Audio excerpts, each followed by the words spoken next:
2009 दुनिया की हिस्ट्री में एक ऐसा साल जिसने मैसेजिंग के मायने ही बदल के रख दिए। आपके अपने फैमिली डिस्कशंस हों या दुनिया भर की बातें, किचन पॉलिटिक्स से लेके किचन की ग्रोसरी एंड देन वहाँ से लेके मुल्क भर के election, everything is on your finger tips. So communication without any distractions और without paying a single penny became a reality with this one application which is being used by over 2 billion people across the globe. मतलब ये कि दुनिया की 25% आबादी से ज़्यादा आबादी। Yes, I am talking about WhatsApp, an application which has become an integral part of everyone's life. It can keep you hooked for hours and hours, providing you a platform to connect with your loved ones and people you know or you don't know. तो जितना interesting ये application है ना WhatsApp, इससे ज़्यादा interesting इसकी story है। So today I welcome you all once again on my channel and I'm going to tell you the story of WhatsApp. So stay connected with me on this video till the end. तो कहानी शुरू होती है एक famous gym story से। दो दोस्त Jan Koum और ब्रायन एक्टन याहू के फॉर्मर एम्प्लॉयज हैं और एक साथ जिम किया करते थे। They are very good friends and Koum एक इंफ्रास्ट्रक्चर इंजीनियर था, एक्चुअली है सॉरी, और ब्रायन जो है वो एक सॉफ्टवेयर इंजीनियर है। कॉम की जो फैमिली एंड फ्रेंड्स हैं वो यूक्रेन में होते थे एंड उनके लिए बड़ा डिफ़िकल्ट होता था इंटरनेशनल मैसेजिंग एंड कॉल्स करना क्योंकि वो काफ़ी एक्सपेंसिव पड़ते थे। एक दिन जिमिंग के दौरान कॉम ने अपना ये प्रॉब्लम ब्रायन के साथ डिस्कस किया और साथ में ये भी बताया कि उनके जहन में एक आइडिया है कि एक एप्लीकेशन डेवलप किया जाए जिसके थ्रू एटलीस्ट अपने फ्रेंड्स एंड फैमिली को ये बता सकें कि इस वक्त वो क्या कर रहे हैं, यानी कि करंट स्टेटस शेयर किया जा सके। ब्रायन को ये आइडिया बड़ा इंटरेस्टिंग लगा, फिर दोनों ने इस पर काम किया एंड 2009 में उन्होंने एक एप्लीकेशन व्हाट्सएप जो है वो लॉन्च किया एप्पल स्टोर पे। और ये व्हाट्सएप निकला था एक अंग्रेजी ग्रीटिंग व्हाट्सएप से, which is a very commonly being used by all of us. So initially WhatsApp जो था वो स्टेटस के लिए इस्तेमाल किया जाता था, मतलब उसमें मैसेजिंग नहीं होती थी और लोग अपने सिर्फ स्टेटस अपडेट किया करते थे कि जैसे I am in the gym, I am in the meeting, I am busy, फला फला, इस तरह की चीज़ें। खैर जो डेवलपर्स थे जेन और ब्रायन उन्होंने ये चीज़ नोट की कि लोग ग्रेजुअली ये जो स्टेटस है इसको एज अ कम्युनिकेशन मोड जो है ना वो इस्तेमाल करना शुरू हो गए। मतलब अगर कोई स्टेटस डालता था कि I am in the gym तो दूसरा स्टेटस डालता था ओके आई एम बिजी, और इस तरह ये चलता रहता था। तो उन्होंने क्या किया कि फिर उन्होंने व्हाट्सएप के अंदर मैसेजिंग को इंट्रोड्यूस करवाया without any single charging them any single penny, और ये बड़ा इंटरेस्टिंग लगा लोगों को। फिर 2011 तक व्हाट्सएप इतना अपग्रेड हो चुका था कि उसमें वॉइस मैसेजिंग, फोटोज़ और वीडियो शेयरिंग भी आ चुकी थी। खैर व्हाट्सएप के कॉम्पिटिशन्स में जो सबसे मेजर कॉम्पिटिशन था ना वो था ब्लैकबेरी का BBM मैसेजिंग सर्विस।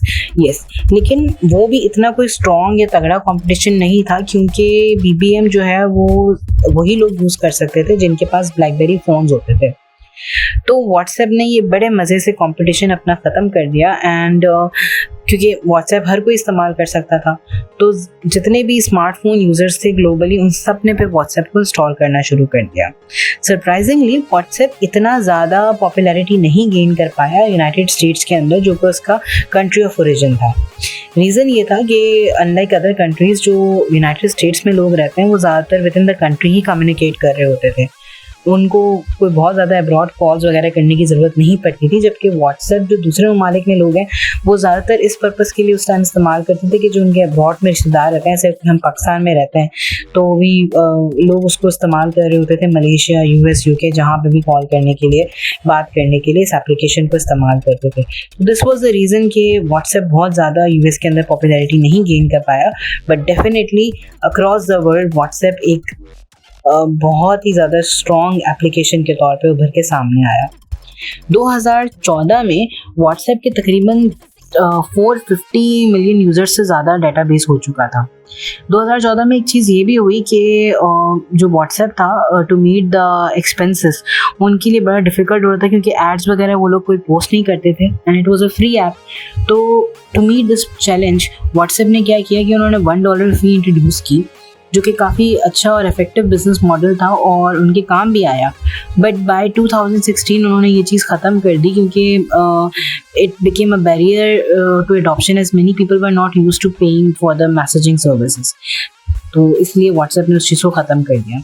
एनीवेज 2014 में एक और चीज़ बड़ी इंटरेस्टिंग हुई कि व्हाट्सएप को खरीद लिया फेसबुक ने for $19.3 billion. and this provided WhatsApp more resources to operate without relying on the fee. सो इसमें इंटरेस्टिंग चीज़ ये थी कि फेसबुक जो था वो व्हाट्सएप को एज अ कंपटीशन लेना शुरू हो गया था, तो this was the obvious reason for this acquisition.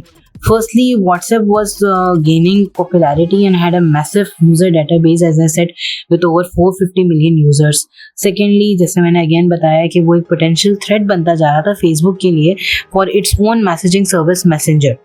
तो इस कंपटीशन को एलिमिनेट करने के लिए फेसबुक ने व्हाट्सएप को ही खरीद लिया और in fact this strengthened its own messaging service actually.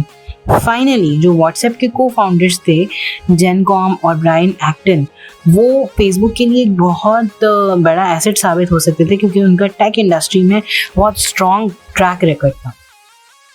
खैर, विद द टाइम इन सब के बीच में, मतलब फेसबुक और व्हाट्सएप डेवलपर्स के बीच में अनबन होनी शुरू हो गई, मतलब उनके डिफरेंसेस निकल के आने लगे. बिकॉज जो ब्रायन था, he was Brian and Jan Koum, actually दोनों का जो एक कंसर्न था वो ये था कि कभी भी जो यूज़र प्राइवेसी है ना वो कॉम्प्रोमाइज़ नहीं होना चाहिए. हाउएवर जो फेसबुक के पॉलिसीज़ थे वो कहीं ना कहीं यूज़र डाटा और यूज़र प्राइवेसी को कॉम्प्रोमाइज़ कर रहे थे. तो ये चीज़ इतनी उस पॉइंट तक पहुंच गई कि 2017 में ब्रायन एक्टन ने फाइनली व्हाट्सएप को अलविदा कर दिया. Although he was a developer, he left WhatsApp और उसने publicly criticize किया Facebook को for compromising and mishandling the user data. Similarly, it was done by Gencom in 2018 and he had more or less the similar reasons. Later Facebook ने completely इसको acquire कर लिया था और उन्होंने 2018 में व्हाट्सएप बिजनेस को इंट्रोड्यूस किया for small and medium size businesses, क्योंकि उन्होंने भी रेवेन्यू जनरेट तो करना था ना. तो उन्होंने व्हाट्सएप बिजनेस को इंट्रोड्यूस किया फॉर एज आई सेड के small and medium size businesses. और उसमें फ़ायदा ये था कि ये जो कॉर्पोरेट सेक्शन था वो बहुत आराम से बेसिक फीचर्स के साथ अपनी प्रोफाइल्स बना सकते हैं एक्चुअली, और अपनी चीज़ें अपनी क्लाइंट्स के साथ कम्युनिकेट कर सकते हैं और इसे इनफैक्ट डेस्कटॉप पे भी इस्तेमाल कर सकते हैं. बट जब उनको कुछ मज़ीद एडिशनल फीचर्स चाहिए हों जो कि व्हाट्सएप बिजनेस ऑफ़र करता है तो वो उन्हें ख़रीदने पड़ेंगे, परचेज़ करने पड़ेंगे व्हाट्सएप से. व्हाट्सएप ना सिर्फ घरेलू यूज़र्स के लिए एक परफेक्ट प्लेटफॉर्म है बल्कि बिजनेस एंड प्रोफेशनल्स के लिए भी एक बहुत ही interesting and easiest way of communication है. It is evolving every year with new features and innovations. And अब देखना ये कि उसमें मज़ीद क्या फ़ीचर्स फेसबुक ऐड करेगा. तो आज के लिए इतना ही. आई एम श्योर कि आप ये समझ गए होंगे कि अगर लगन और डेडिकेशन के साथ कुछ किया जाए तो बहुत आसानी से आपकी जो मंजिल है ना, आसानी से तो नहीं लेकिन आफ्टर थोड़े बहुत shortcomings but with the focus on the long term benefits and goals, आपकी जो अचीवमेंट्स हैं वो हासिल की जा सकती हैं. इसके लिए फ़ोकस होना बहुत ज़रूरी है. तो अगर आप चाहते हैं कि मैं इस तरह का मज़ीद इंटरेस्टिंग कंटेंट आपके लिए लेकर आऊँ, आपके साथ शेयर करूँ, मज़ीद ऐसी सक्सेस स्टोरीज़ या बहुत कुछ जो शायद आपको नहीं पता, जो पता भी है तो उसे अपने स्टाइल में शेयर करूँ, तो इसके लिए do not forget to subscribe this channel and bell icon को प्रेस करना मत भूलिएगा. And please like and share this video and share with your friends and families on WhatsApp. Thank you so very much once again. अल्लाह हाफ़िज़.